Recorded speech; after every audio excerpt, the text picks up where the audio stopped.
how to reset this RGB MR16.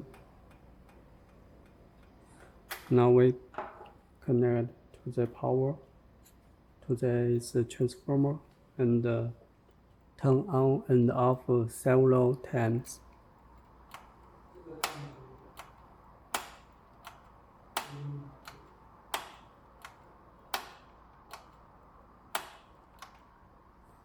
Now you can see this bulb turns white and it is flashing.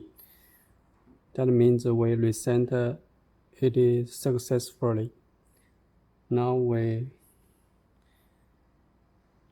install the Tuya Smart on your phone and click this Add device. Then you can click Add.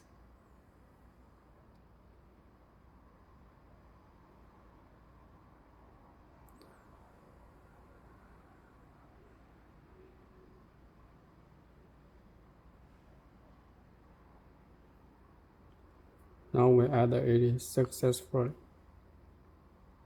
So we can control now